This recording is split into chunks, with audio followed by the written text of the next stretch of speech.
Hoje eu vou te ajudar a enxergar o reino de Deus de uma forma um pouquinho diferente do que a gente está acostumado a ver por aí. O reino de Deus, esse assunto, não é um assunto tão simples e tão fácil de entender. E eu creio que mesmo estudando muito, a gente ainda não vai entender tudo com profundidade. Mas quando a gente junta as peças que a gente tem desse grande quebra-cabeça, que é a palavra de Deus, que é a Bíblia, a gente começa a ter pelo menos uma noção do que Jesus e os outros, né, da Bíblia quiseram nos passar sobre o reino de Deus. Então, o que seria o reino de Deus? É um lugar em específico? É um lugar físico? O que seria isso? Segundo a palavra de Deus e segundo as peças que a gente tem, o que a gente pode encontrar sobre o reino de Deus? Com certeza não é um lugar físico. Com certeza quem pensa que o reino de Deus é o céu e tudo mais, não é bem assim. E ao longo desse vídeo a gente vai conseguir entender o reino de Deus de uma forma um pouquinho mais diferente e aprofundada. Em João 3,3 vai dizer o seguinte: em verdade vos digo, quem não nascer de novo não entrará no reino de Deus. Então aqui a gente já vê um critério para entrar no reino de Deus: nascer de novo. Mas como que a gente pode nascer de novo se a gente já está vivo? Né? Que questão é essa de nascer de novo? Então tem algo no ser humano que não está vivo, que está morto, que precisa renascer ou reviver? E a resposta é bem simples.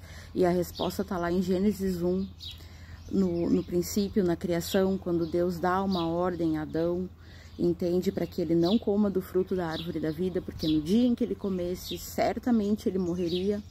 E lá em Gênesis 3 a gente vê que Adão e Eva, eles comem do fruto e eles entram no pecado, eles entram na morte. Só que Adão, ele morre com 970 anos, 920 anos. Então, se ele morreu com 920 anos aproximadamente, se eu não me engano é isso, como que Deus tinha dito que ele morreria assim que ele comesse e ele morreu tanto tempo depois? É porque quando Deus está falando com Adão, a gente, na nossa mentalidade humana, a gente já pensa logo num ser físico, num ser biológico, Adão, corpo, pele e osso. Só que, porém, Deus estava falando com Adão, o verdadeiro Adão. Quem nós somos? Nós somos espírito, né? Nós temos uma alma, que é uma consciência, que é uma psique. E nós habitamos em um corpo. Então, no momento em que Adão pecou, certamente ele morreu. E a morte dele não foi física, mas sim uma morte espiritual. Então, a morte espiritual, ela é real e ela é literal. Foi exatamente isso que nós herdamos de Adão. Quando a Bíblia fala que nós herdamos a natureza caída de Adão, a natureza de Adão não é carne e sangue, a natureza de Adão é espírito. O espírito dele veio diretamente de Deus, assim como o nosso. Então, a nossa natureza é espiritual, não é humana. Então, a natureza caída que nós herdamos de Adão é justamente um espírito morto, um espírito em sono profundo, um espírito... O que seria a morte? A morte nada mais é do que a separação da vida. Então, o que é a vida? A vida é Deus, é a fonte de vida, é Deus. De toda existência, a fonte de toda existência é Deus, é o Criador. Então, uma vez que o homem se desconectou do Criador, ele perdeu a vida, o verdadeiro Adão, o Espírito, ele perdeu a vida.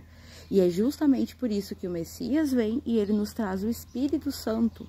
A partir do momento que ele nos entrega o Espírito Santo, o próprio Espírito Santo, ele vivifica o nosso espírito. Então, a gente faz parte da primeira ressurreição. Sabe aquela história? Bem-aventurados e santos os que fazem parte da primeira ressurreição? É isso daí. A primeira ressurreição, ela acontece ainda em vida. Quando a gente consegue tirar o nosso espírito da morte, através da palavra que liberta, através do Espírito Santo que vai vivificando o nosso espírito. Então, a partir do momento que Adão pecou, a morte, né, ela entrou, o espírito, ele foi desconectado. E a partir daí, a alma passou a governar. Então, todo ser humano que nasceu depois de Adão era governado pela alma e não mais pelo espírito, pela razão, entende? E dá pra ver porque que o mundo hoje todo é tão levado a agir através das emoções e não da lógica, da razão, né? Mas enfim, a questão aqui é o reino de Deus, e o primeiro ponto é que aquele que não nascer de novo não herdará o reino de Deus. Então, para entender o nascer de novo, eu precisei explicar toda essa parte da morte espiritual, e o nascer de novo nada mais é do que o avivamento do Espírito. Então, depois em Romanos ele vai falar o seguinte: porque o reino de Deus não é comida nem bebida, ou seja, não é algo físico, mas justiça, paz e alegria no Espírito. Ou seja, o reino de Deus, ele não é um lugar, ele não é algo físico, mas ele é justiça, paz e alegria de Espírito. Ou seja, o reino de Deus, ele é algo interno, ele é um estado de consciência, é um estado de espírito, de avivamento do Espírito. Enquanto a gente não desperta o nosso espírito, não tem essa ressurreição, e o nosso espírito passa a governar e não mais a alma, enquanto isso não acontece, a gente não herda o reino de Deus. A partir do momento que o nosso espírito é vivificado através da palavra, através do Espírito Santo, então o nosso espírito ele sai do mundo dos mortos e ele passa a governar sobre nós. Entende? Então a gente já não é mais movido pela alma, já não é mais a alma que governa as emoções, e sim o espírito. Então, por isso que ele fala que o reino de Deus é justiça, paz e alegria de espírito. A partir do momento que o teu espírito é vivificado, tu vai ter uma vida completamente diferente, porque tu é transformado pela renovação da mente, do entendimento. E depois ele vai falar o seguinte: invejas, bebedices, glutonaria e coisas semelhantes não herdarão o reino de Deus.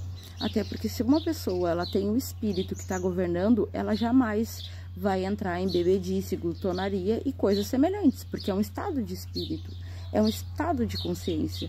Tu já viu uma pessoa que está desperta, que está com o espírito vivificado, se ela vai ficar de glutonaria, de bebedice e coisas semelhantes? É claro que não, porque o estado de consciência, o avivamento do espírito, ele vai te trazer a presença de Deus. E quanto mais da presença de Deus tu tiver, menos dessas coisas tu vai ter. Isso é natural.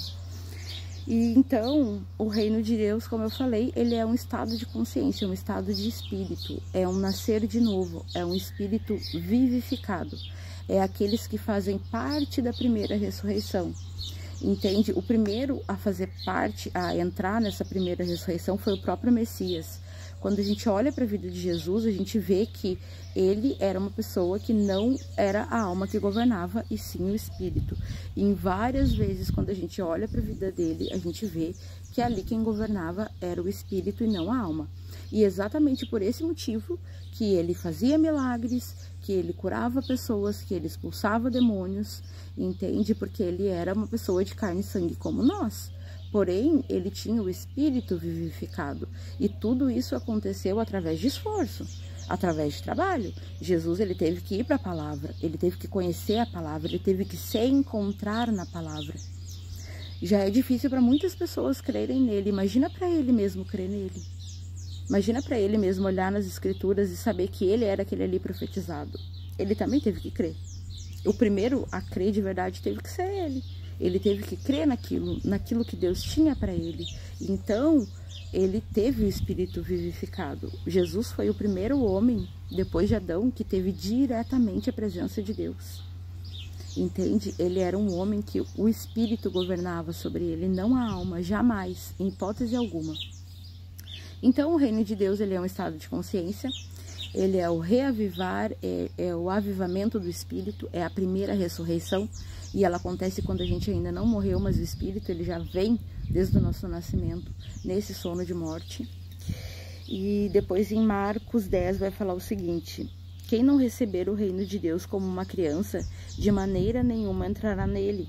Em verdade vos digo, quem não se converter de verdade, não se tornar como uma criança, de modo nenhum entrará no reino de Deus. Então, por que ele vem em tantas passagens com essa coisa de criança, né? De se tornar uma criança, de ser como uma criança. Essa parte vai ter que ficar para a segunda parte.